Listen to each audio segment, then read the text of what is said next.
BJP की सरकार संविधान को खत्म करने में लगी है, लेकिन कांग्रेस पार्टी संविधान को बचाने के लिए सुरक्षा कवच के रूप में तैनात है। राजेश लिलोथिया। आज बुधवार को गुरुग्राम में अनुसूचित जाति विभाग की कोर कमेटी की एक बैठक आयोजित की गई, जिसमें मुख्य अतिथि के रूप में अनुसूचित जाति विभाग के राष्ट्रीय अध्यक्ष राजेश लिलोथिया ने शिरकत की। प्रदेश कांग्रेस अनुसूचित जाति विभाग के अध्यक्ष मनोज बागड़ी द्वारा की गई।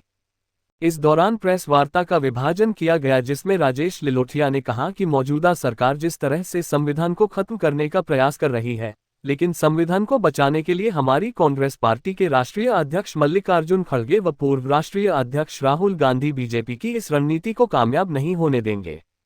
कांग्रेस पार्टी के अनुसूचित जाति विभाग की जिम्मेवारी लगाई है कि मौजूदा सरकार की जन विरोधी नीतियों को कामयाब नहीं होने दिया जाएगा। बीजेपी जिस तरह से संविधान के खिलाफ खड़ी है, उसके दूसरे तरफ कांग्रेस पार्टी भी संविधान को बचाने के लिए रक्षक के रूप में खड़ी है। राजेश लिलोथिया ने कहा कि करीब 4.5 लाख संविधान रक्षक बनाए गए हैं। वहीं हरियाणा प्रदेश की बात की जाए तो करीब 12,500 संविधान रक्षक बनाए गए हैं। कांग्रेस पार्टी अब ग्राम स्तर पर संविधान रक्षक बनाने जा रही है। प्रत्येक गाँव में 2 संविधान रक्षक बनाए जाएंगे और 1 पुरुष शामिल किया जाएगा। लिलोथिया ने कहा कि आज मौजूदा सरकार अहंकार में डूबी हुई है। यही कारण है कि लोकसभा में जब एक सम्मानित सांसद दीपेंद्र हुड्डा संविधान के सम्मान से संबंधित कोई बात रखते हैं तो उन्हें स्पीकर द्वारा अपमानित तरीके से बिठा दिया जाता है, जो कि दुर्भाग्यपूर्ण है। इस मौके पर विभाग के vice chairman doctor Mahesh Kumar, संगठन महासचिव संजीत कबलाना, सुनीता वर्मा, जितेंद्र चंदेल सहित विभाग के तमाम पदाधिकारी मौजूद रहे। भाई जी प्लीज सुनो यार ध्यान से। आज अखिल भारतीय कांग्रेस कमेटी के एससी डिपार्टमेंट के राष्ट्रीय चेयरमैन श्री राजेश लिलोथिया जी आज गुड़गांव पहुंचे थे और आज की प्रेस वार्ता का विषय था कि हरियाणा प्रदेश के प्रत्येक गांव के अंदर संविधान रक्षक नियुक्त करने, जिसकी जिम्मेदारी एससी डिपार्टमेंट हरियाणा प्रदेश की रहेगी। इसकी ज़रूरत इसलिए पड़ी कि आज भारतीय जनता पार्टी भारतीय संविधान को ख़त्म करना चाहती है और कई जैसे अभी पहले भी प्रेस वार्ता के अंदर पत्रकार सवाल पूछ रहे थे कि क्या ऐसा है क्या, तो ये भारतीय जनता पार्टी और आरएसएस का आज का एजेंडा नहीं है। ये तो 1949 से इनको टीच है कि भारत का संविधान कैसे लागू हो गया, कैसे गरीब, कैसे जो वंचित जो लोग हैं, जिनको इन्होंने वर्ण व्यवस्था में शूद्र बना करके रखा, जिनको कोई हक और अधिकार नहीं था, पढ़ने का अधिकार नहीं था, टच करने का अधिकार नहीं था, वो कैसे आज समानता का जीवन जी रहे हैं। तो इस सामाजिक न्याय को स्थापित करने के लिए संविधान संवैधानिक रूप से बने रहने के लिए ये लोग इनको टीच है, जिसका उदाहरण है कि 26 नवंबर 1949 को जब इस देश के अंदर संविधान लागू हुआ तो आरएसएस और बीजेपी ने 12 दिसंबर 1949 को रोड पे आकर के इस बात का विरोध किया कि ये जो संविधान है, जो बाबा साहब ने लिखा है, इसमें मनुस्मृति के अंश नहीं है, तो ये संविधान हमें नहीं चाहिए।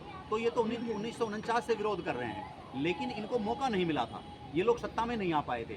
अब की बार इनको ऐसा लग रहा था कि हम दोनों सदनों के अंदर बहुमत प्राप्त कर लें, तो इनके नेताओं ने उस बात को मीडिया में आकर के कहा और उससे कहीं ना कहीं ये कैंपेन चला। इनके नेताओं ने कहा कि भाई पूर्ण बहुमत दे दो, पूर्ण मेजोरिटी 400 पार अगर हम आ जाते हैं तो दोनों सदनों में हमारा बहुमत आ जाएगा और 1949 की जो हमारी लड़ाई चलती आ रही है उसको हम जीत जाएंगे, भारत के संविधान को हम खत्म कर देंगे। तो जब इनके नेताओं ने बोला तो कांग्रेस पार्टी के नेता आदरणीय खड़गे साहब और राहुल जी ने पूरे देश के अंदर इस कैंपेन को चलाया, जो पूरे देश में चल रही है, आज हरियाणा तक भी पहुंची है, ताकि भारत का संविधान संवैधानिक रूप पर रहे। तो ये संविधान रक्षक नियुक्त करेंगे और संविधान को बचाने का काम करेंगे। किस तरह से टीम बनाई जाएगी?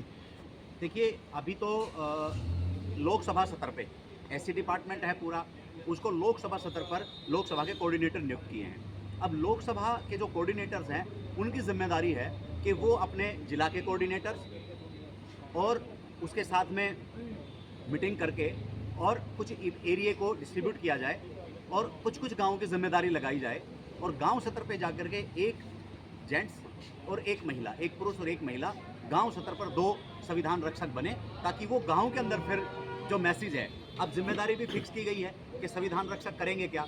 सबसे पहली जो जिम्मेदारी है वो बाबा साहब डॉक्टर अम्बेडकर के संविधान के बारे में लोगों से चर्चा करेंगे, लोगों को इकट्ठा करेंगे गांव लेवल पर, जितने भी बूथ हैं, जितने भी वार्ड हैं।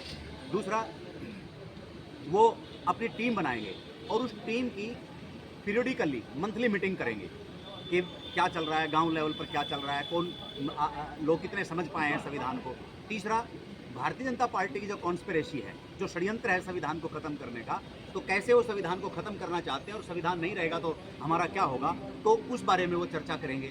तीसरा, जो एट्रोसिटीज़ होती है शेड्यूल कास्ट पे, बैकवर्ड पे, गरीब लोगों पे, सर्व समाज के गरीब लोगों के, उन एट्रोसिटीज़ के ऊपर अपना जो है डटकर मुकाबला करेंगे। चौथा, जो हमारे संवैधानिक जो अधिकार हैं, चाहे वो गरीब आदमी के हो, सरकार ने कौन सी योजना शुरू कर रखी है उसके बारे में गांव के लोगों की तकलीफ सुनेंगे। तो ये जो काम है 5 सूत्रीय कार्यक्रम जो है वो संविधान रक्षक अपने गांव लेवल पर अपने बूथ पे चलाएगा, जिससे कि कांग्रेस पार्टी का वोट बढ़ेगा। और कांग्रेस पार्टी अगर सत्ता में आती है तो निश्चित तौर पर कांग्रेस पार्टी संविधान की रक्षक है। आज लड़ाई 2 दलों के बीच में है, एक संविधान रक्षक और एक संविधान भक्षक। तो संविधान भक्षक के रूप में भारतीय जनता पार्टी और आरएसएस है, और संविधान रक्षक के रूप में आज कांग्रेस पार्टी अपना काम कर रही है। तो ये इस तरह का आज कैंपेन हरियाणा से लॉन्च किया है आदरणीय राजेश लिलोटिया ने। ठीक है सर।